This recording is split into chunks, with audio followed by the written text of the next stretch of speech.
check whether your multiplication answer is correct or not. So first is 576 times 48 equals 27,648. So anong gagawin natin? First is we need to get this first row. First step. Step 1. 5, 7, 6. So we need to get that. 5, 7, 6. So we need to add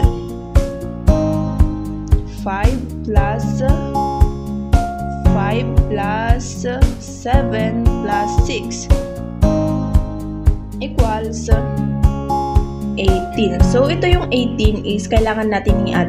1 plus 8 equals 9. So 9. Second step is ito namang row na to, 48. So 48, 4 plus 8 equals 12. So we need to add this. 1 plus 2, 1 plus 2 equals 3. So 3.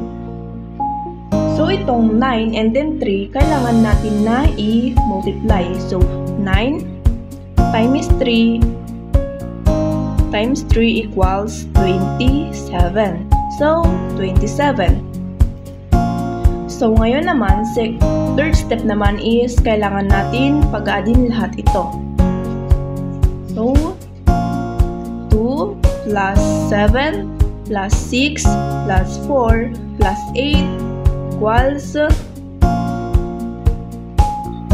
equals 27.